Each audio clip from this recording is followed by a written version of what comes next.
Hello, everyone, and welcome to Armstrong in the Loop podcast. I'm your host, Seth Prentice, and today I am joined by Cranberry Township Manager Jerry Andree. Jerry, welcome to the show. Thank you, Seth. Pleasure to be here. Jerry, you have the pleasure to be the township manager of one of the largest growing townships in Pennsylvania. How is that job? And there must be stress behind it. Well, actually, it is an honor. It's an honor that you live in Cranberry Township. It's an honor to work for a community that really understands and knows its vision. It has a clear direction it wants to go. And so it's easy for us administrators to know that because our Board of Supervisors reflects the community. So it's much easier. We all have stress, but the key is that we know where the community wants to go. It is incredible that you have a master plan, and to see how well it's been thought out, as you basically everything that you could possibly want or need is in Cranberry Township. How has that happened in such a short period of time? Well, it gets back to planning. Back in the early 90s, when our elected officials saw the growth coming to Cranberry Township, they made a concentrated effort to manage that growth instead of leaving that overwhelming growth that we knew were coming to overwhelm the community. The community said, let's decide our own future. And then embarked upon a major involvement program with our community. We reached out to thousands of people, understood what they wanted to do, and then developed a master plan called a comprehensive plan that we label called the Cranberry Plan. And we've been following that plan since the early mid-90s. The board constantly tweaks it through a process. So it's about the vision, communication to our residents that we often call our shareholders. Our job is to make sure your investments continue to grow by building a world-class community. And speaking of your master plan, I know one thing that kind of took me by surprise was hearing 50,000 people in this community in a very short period of time. How are you preparing for such a massive growth? Well, first of all, that 50,000 number came about in our last comprehensive plan update. Our Board of Supervisors are very committed to be a healthy, sustainable community many decades to come. So every decision they make now is very concerning to the future. We look at life cycles of communities, so we don't want to burden future generations with legacy costs. So that number that they came up with was through a very deliberate process to say, what can our infrastructure handle? So that 50,000 numbers came through that methodical process, and we are putting in place that infrastructure that will support. Our board is very supportive of constantly updating our sewer, water, storm sewer systems, our roads. So it's about being proactive and not reactive. No, and I will give all of you credit here because it is a very proactive approach, and you actually led into a couple different topics that we can go into. And here in 2019, you've done a stormwater project that's getting ready to launch for your residents. Can you share more about that, as I know you recently held a public forum? Yeah, absolutely. Actually, the credit goes back to 1993 when the board adopted very stringent stormwater regulations. The community saw the growth coming and realized it was better to put in place. So back in 1993, very stringent regulations were put in place, so developers were building good systems. The next phase of it is now the federal government and to the state government has always mandated communities manage the quantity of water. Now we are mandated to manage the quality of that storm water, called the MS4 program. So that's the next phase, and we anticipate that cost will be about $1.7 million by the year 2021. So we're just trying now to figure out how to pay for that without hurting the core services the community provides. In your public forum, were most of your residents okay with it? Did they come out a little frustrated? Sure. How do you feel the temperature was in the room? Yeah, well, certainly no one likes to pay more money. Correct. But we've been talking about this issue with our public for the last 2 years. We've had a lot of outreach through our neighborhood associations, through our business community. So we've been talking about it, and now we're finally found a potential solution. So we had about 36 people come through the public hearing at the public open house last night. And sure, no one wants to pay more money, but as we explained to them how they're benefiting from, the 99% walked out and said, "We appreciate living here because you are being responsible for maintaining the systems." No, and I'm sure that small number speaks for a majority Yes. as well. Yes, it does. Yes, it does. So another topic that you spoke of just a brief few minutes ago was about your infrastructure, Yes. and a big issue was transportation in your Yes. road system. Yes. And I know you have a few big projects that are going to be coming up if they're not already being worked on. Well, certainly. As you know, Cranberry Township was the first community in the Commonwealth back in the actually late 80s that implemented transportation impact fees, which was a very innovative approach. They realized that if we don't place the burden on developers to upgrade roads, the burden will fall either on local taxpayers, the Commonwealth, who never keeps up with it, or it doesn't get done and you suffer from gridlock. So since the late 80s, the board has collected tens of millions of dollars. They've leveraged that into federal and state dollars to another near $75 million. So the board has adopted and aggressively implements a transportation improvement program that has widened many roads. The big project underway now is the Freedom Road widening over at 19, and the MSA Thruway project underneath 228 that will link Cranberry Woods and Cranberry Springs.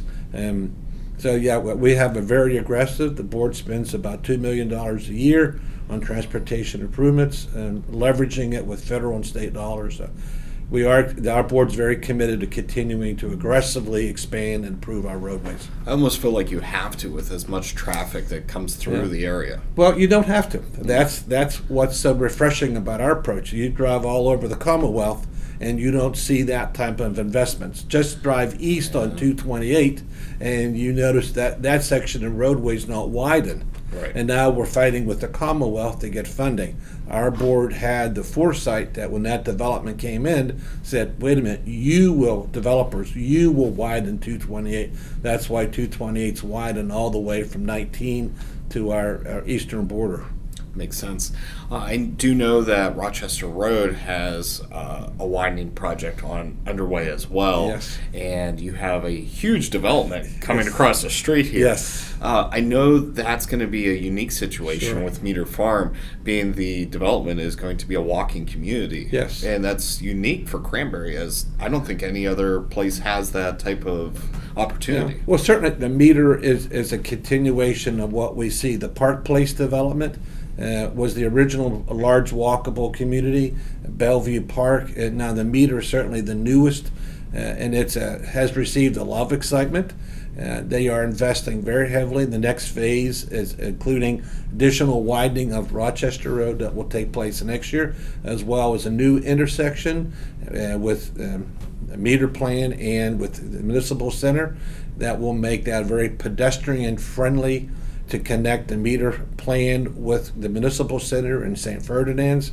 Certainly our challenge is the Turnpike Bridge.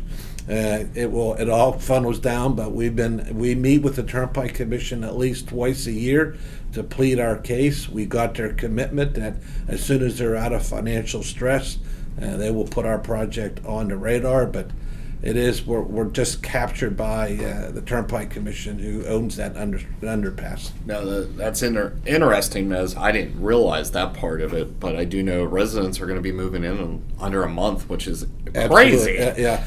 This is that developer from Central PA is their fastest growing development that they've ever had. Wow. They've pre-sold dozens of new homes sight unseen, and that demonstrates the confidence that people have in investing in our community, and it validates the vision of making it a walkable. People want that type of living, and our board has always made a point to have that as one of many different types of developments occurring in Cranberry. I know we could probably have another 30-minute discussion on other topics, but our final topic for this episode, you made a big announcement here recently, and a lot of our furry dog lovers are going to love your recent news, but It's the opening of the parks to allow dogs to come in and have the opportunity to have your dog with you. Well, absolutely. Actually, it goes back to the Cranberry plan. And back in the mid-'90s, the community said we want to be a pet-friendly community. And we saw that component of our population growing. Our parks are really not the open parks that most people. Our parks are really very active recreational areas with thousands of soccer, football. So it's always been a challenge having dogs in those kind of areas. But unfortunately, we have some dog owners that are not responsible, and nothing's worse than having a soccer player experience that mistake by a dog owner. So about a year and a half ago, the board formed a K9 Connections Committee. We brought together all the interested parties in the township and said, how do we maintain the goal of a pet-friendly community while respecting the soccer fields? And so through that collaborative effort, we're opening up a portion of North Boundary Park to dogs. The community has come together with ambassadors to help educate the park users. So we're very excited about it, as well as the board is allowing us to proceed with a much larger, expanded, and enhanced dog park. That's amazing, and I know that dog park is used by hundreds, each week, and it's something that most communities don't have is the land and space for a dog park like you have. Yeah. You can always find a space. Yeah, you can. It's a choice. Oh, It's a choice. You find that space and utilize it appropriately and engage your residents. And the residents have great ideas, and that's something Cranberry prides itself on, is engagement with our community.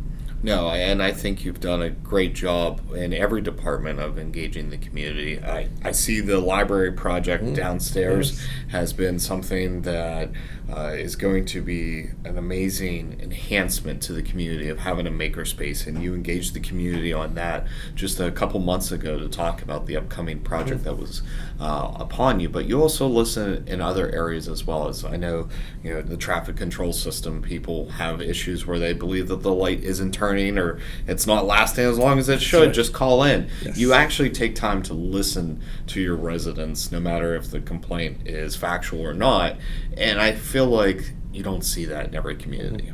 No, that's true. It goes back to our elected officials who firmly believe in that value, and they support what we need to do to assure that two-way, positive, open communication, transparency. And I couldn't leave here today without asking, is a Taco Bell ever coming to Cranberry Township? A Taco Bell, that's a very hot topic. We hear that often. Recently, we did have an attempt by Taco Bell to locate, but that fell through. I'm sure it's just a matter of time before we get one in Cranberry. I knew I had to pull that out. out. That's the number one question we hear about development, yes. It's incredible. Well, Jerry, I thank you for the opportunity to sit here and talk to you about upcoming and current issues in the township, and actually everything that you are doing in a positive light as this township keeps growing. Love to have you on here quarterly, if not you, some members of the township as well, to just talk about what's going on, keep the residents updated. Well, thank you, Seth. Thank you for the opportunity. For Armstrong in the Loop podcast, I'm Seth Prentice, keeping you in the loop.